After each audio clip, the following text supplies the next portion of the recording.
In the Bazaar, there are merchants shown on the left, encounters in the middle, and events on the right. Merchants cost money, events gives you things for free, and encounters could be either. In this video, I'm ranking over 100 locations you can go to in the Bazaar, by the ones I like choosing most at the top and the ones I usually skip at the bottom, starting with the ones you have to go to. Frozen Tomb. Freeze enchant is so rare, but it's the best improvement to any board. You want to be putting this on a large item, because freeze enchant is generally size restricted, so putting it on a small means it'll only freeze other smalls. Zerfin Safari. I am selling part of my board for a good monster skill. They did just nerf a bunch of these start of combat ones though. Sanguine Valley. Obsidian enchant doubles the power level of any item, so it's really hard to pass for the artist on the level up option. It does work off of big numbers though, so it might just not fit your build. As an encounter though, I'm only skipping if I have a one weapon build and my weapon already has a good enchant. Monster Ranch. You're going for Feather and Insect Wing. The other items have their place, but I'm usually upset when I don't get a cooldown reduction item. Languid Dunes. Slow enchant probably needs to be looked up on How Bazaar every single time, because I just can't seem to predict which items have a good slow enchant or not. Slowing as an effect should be highly sought after, and it's really hard to pass up on slow because you can just put it on a support item. The Artist. You would think a random enchant wouldn't be above most other enchants, but since you can get shiny and freeze with it, it's better than most.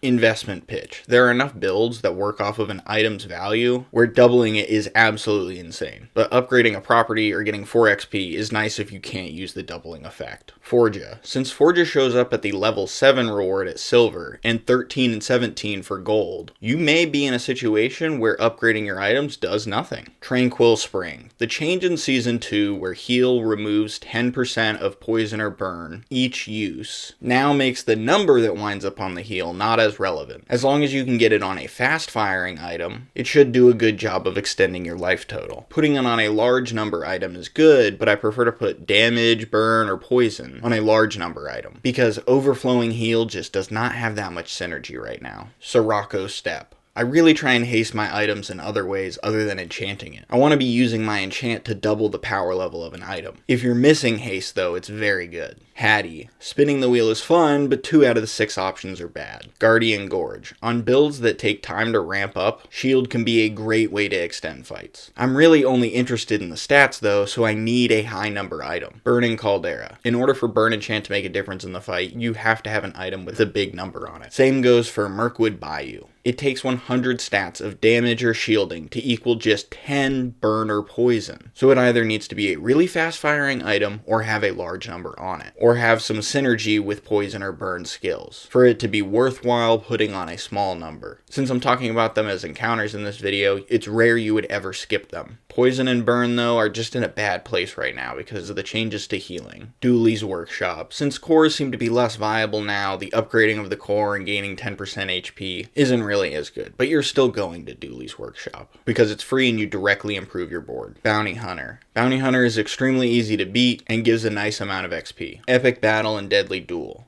Fights are so good in the mid game because they're a great use of an hour, but you need to have your board figured out because some of the monster fights are actually pretty difficult. The main time I'm skipping a fight is in the late game when the XP doesn't matter, and it won't cause me to level up before the next PvP fight. Grandmaster. Skill upgrades are pretty cheap. It's usually only 5 or 10 gold. You might just not have a skill that's worth upgrading. You know, like getting a weapon that goes 3 times per fight to have plus 10 more damage is only 30 more stats. It's usually only 5 or 10 gold though, so it's not a big deal. Nufu. Skills are necessary for the late game, but can be kinda expensive in the mid game. In early game, it's too difficult to spend your money on skills because you can't sell the skills off later. So you kinda have to skip Nufu those first few days he shows up. Okay, so now I have named 20 encounters without mentioning a single merchant or event. All of the choices I've covered appear in the middle, which means I would basically be choosing them every single time, which means I'm basically always choosing them over the merchants or events that would be shown next to them. So when I'm going to a merchant or event, it's because I got a bad encounter or I'm out of gold.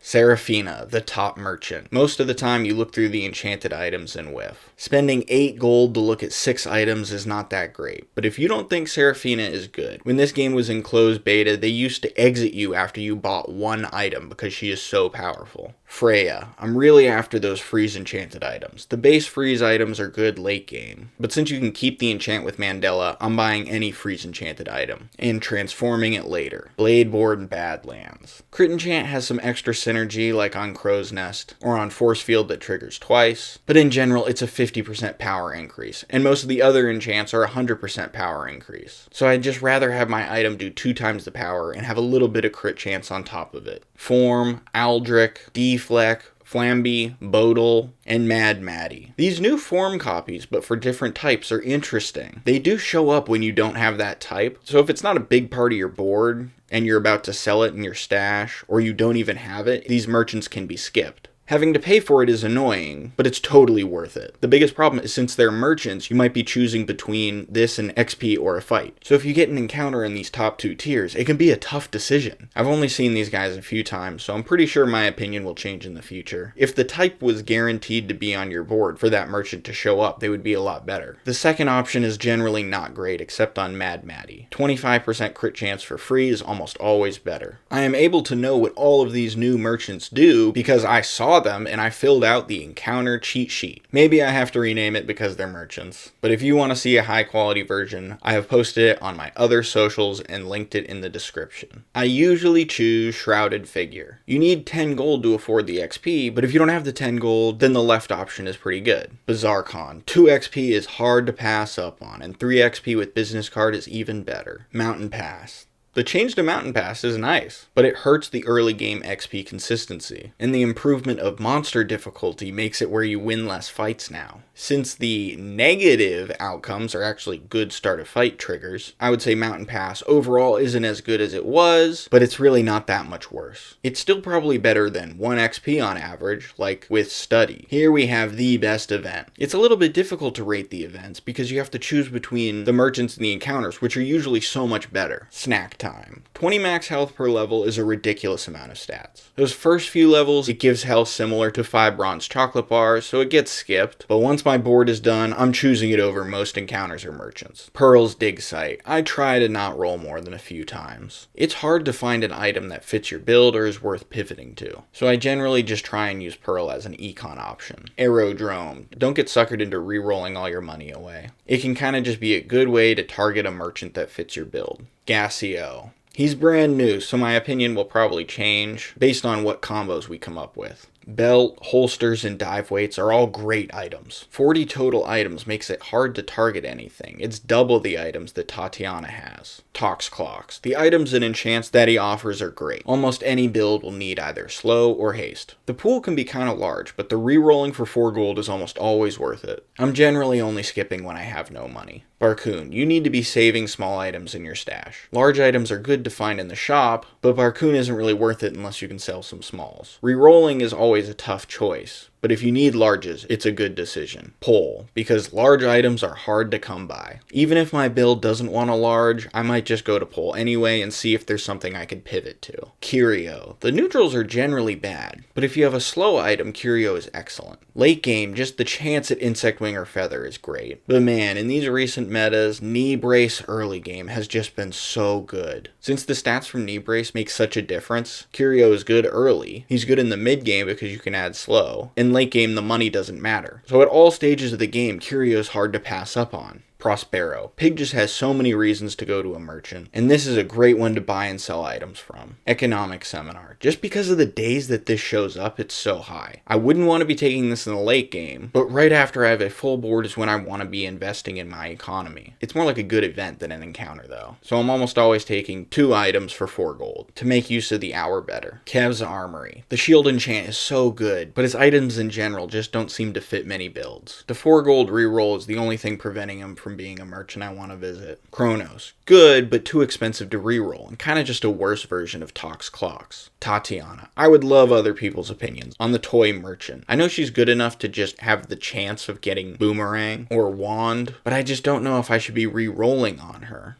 It's really expensive. Obviously you go if you want yo-yo or marbles, but I'm not sure if Juan's existence is enough to be going and re-rolling on this merchant. Finn's Big Bite. The best stats are on day 1 and past day 10, but I do just think health is good in the mid game, depending on what type of build you're running. Relax. People are either underestimating this or it's bugged, because I don't see any of my opponents having extra shield, and it single-handedly wins fights. If you have a damage over time build, this is exactly what you need to make your build work. The first 2 hours of the day though, this is completely unpickable. Tiny furry monster. The friend, food, or toy is needed for 1 XP. It's even harder to level now, but if you know it's not actually going to make the difference on the breakpoint of which day you level, then it can be skipped. But you at least need to try to get to level 4 by day 3. Jungle Ruins. People are going to start to figure out how good this thing is with its recent change. Pig getting 2 income was always really good, but now getting 3 loot items and them not being restricted to bronze is so good for your economy and your board. The 3 regen is even good on day 1, so this silent change makes all 3 of the options viable. The secret choices on Mac and Vanessa are decent, and 3 loot items is really good with poison, burn, and insect wing and feather are always good. Abandoned property. The free property just seems like such good econ. On Pig though, spending an hour getting 1 item is really bad. This is the best item generator though. B1 and B2. They would be so much higher on this list if they stopped showing after day 5. But it's way too often that upgrading from bronze does absolutely nothing, or you don't even have a bronze item to upgrade. Mysterious Portal. There are just so many terrible rare merchants. I wouldn't pick this if my other options are good or fit my build. Mandela. If the devs leave enchants on transformed items, Mandela is going to change how you play. On the enchanted item start, Mandela can solve you getting a bad choice. And it's so strong that you could end up spending like 8 different hours just transforming a random freeze item until you get the one that actually works well. I don't like this playstyle though. It's too many hours that I just spent wasted doing nothing. But the high roll is just so good I keep doing it. Jules Cafe. Day 5 and I have 2 wins, Jules Cafe is terrible. When I have 9 wins and add a prestige, it's pretty good. If you have a fast firing or multiple weapons, I think the weapon choice is better than the extra health. Eating contest. Pig utilizes the small item synergy. HP is just good though. Artisan Dunes. I think I get baited into taking Artisan Dunes too much. You have to keep the item, and it's not really good for your economy or stats. But it is buffing your board, so it's hard to skip when you already have it filled out. Andy, JJ, Aaliyah, Middle, Kina, they don't fit any specific builds and it's hard to target any items, but the 2 gold reroll is so cheap that I end up going to them so often. You just aren't missing out on anything by skipping them, but I routinely take these merchants over things ranked tiers above them if the situation calls for it. Invest in yourself. The 2 income on day 4 is so much better than 1 income on day 3. Day 2, the income might be fine if my 8 item slots are filled, but usually I'm just trying to take this on days 4 through 6. Look for spare change. They just changed this event to match Candy Stash's rarity. So on days 1 through 3, it's bronze, days 4 through 6, it's silver, 7 through 9, it's gold, and 10 plus is diamond. So it'll give you 3, 6, 9, and 12 gold from looking for spare change. I hope they make this change to all the random item generators, because it would make them viable if you're getting a silver on day 4, or a gold on day 7, and a diamond 10 plus would actually be pickable. And you could just start with 3 income instead of 5 to offset the inflation. Valpak. I have been overestimating this guy. He shows up too late for you to have any bronzes. I thought he would be similar to Barcoon, but it's only really the chocolate bars and gumballs that are similar. Valpak is just a JJ with an expensive reroll, and he's just not as good as I originally thought. He needs to show up earlier. Midsworth, Quixel, and Sylvia. The 4 gold reroll is annoying, but they have their place. Hero or build specific locations. The docks. Vanessa gets 1 XP and 5 gold with Star Chart or Astrolab, but it's just an event for the other heroes. Regenerative Tincture. On Mac, this is solid with regen synergy, and with damage over time builds, it just works well. But the stats aren't really enough to skip a good merchant or encounter. Mr. Moreland. Good for properties, but expensive. Nautica. Good for 1 weapon, slow burn, and poison builds. Colt. Really great the first few days after a patch, but you don't really want to be going to him when people know what the OP items are. I think he's slightly better now that they added the ammo reference items to him. Tinker. Good with Dualtron builds. Herma.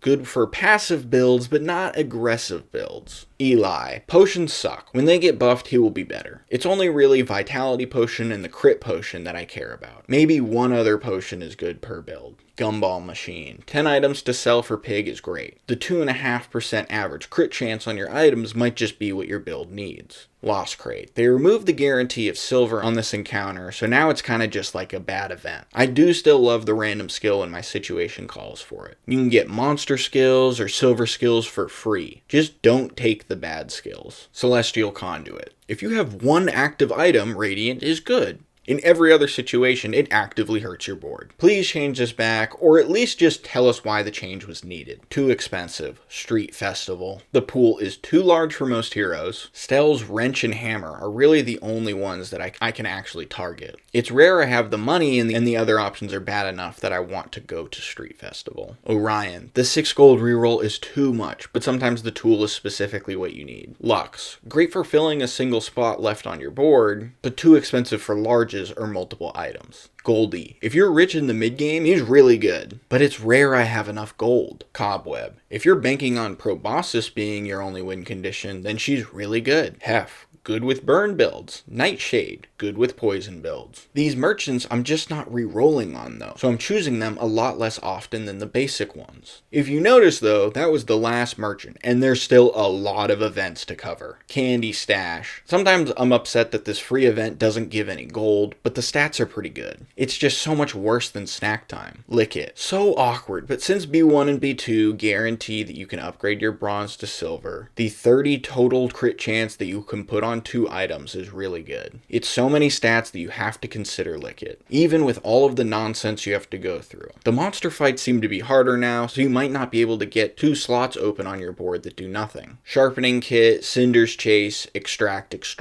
These stats are just low enough where you can't ever be happy about taking them, but it could just synergize with your board that it's worth the hour, especially if you're low on gold. Botanical Gardens, Furnace, and Pyre. Great with the gold skill start because you can guarantee the synergy and you don't have much gold. The Cult. With Pig gaining some regeneration items, maybe the Ritual Dagger could be useful on heroes other than Mac, but unless you want the free Ritual Dagger, I'm not spending health on any item. If you portaled there on day 4, the amount of health lost can be fine. The devs should make this appear earlier so it's actually a legitimate choice. Low on gold. Cache of Riches. The amount of gold it gives isn't enough to take it on its own, but in the case where I'm out of gold, I'm usually happy to take it. A Strange Mushroom. This is an event disguised as an encounter, and it belongs with all the other random item generators. They need to change this one, it's awful. Freezer, Racetrack, Obstacle Course. Freeze, Slow, and Haste items are good, but random item generators are too unpredictable, and they don't give enough economy to be worth an hour. House Party and Block Party. There's some friend synergy, and if you don't have a friend for Tiny Furry Monster, it could be good to guarantee one. Workshop and Utility Box. There's some tool synergy with Stell's Wrench and Hammer, but I'm really only picking this when I'm out of gold. Slight synergy, Scrap Salvage, and Procure Medkit.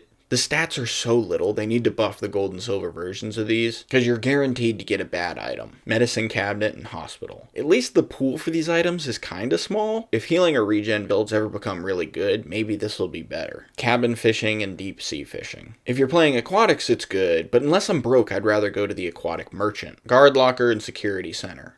If you're playing a shield build, I guess they're okay. Events can't give enchanted items, they can't give items from other heroes, and they can give neutral items. So as more items get added to the pool over time, the random item generator events are going to get less and less predictable, boosting the power of the stat-based events that give consistent outcomes. Buffing these events to give them the rarity change, like on Looking for Spare Change, will make the decision to take an event late game actually viable. Out of gold, Armory, Battlefield, Recycling Center, Lost and Found, Treasure Chest. You can't target anything, but there's a fringe chance that you have a 1-weapon build and guaranteeing a non-weapon is fine, but these are just for when you are out of gold. Borrow. I picked this one time last month, and it was just as terrible as you would think. The amount of gold you get is just not much more than Cache of Riches, or Look for Spare Change. In general, I'll try and pick an encounter. When that's bad, I'll look towards the merchant. When I don't have any money, I'll go towards the event. But let me know what you think I'm overrating or underrating. And since the Bazaar is always changing, and I'm still forming my opinion on the newer ones, I'll update this list eventually, so like and subscribe for more.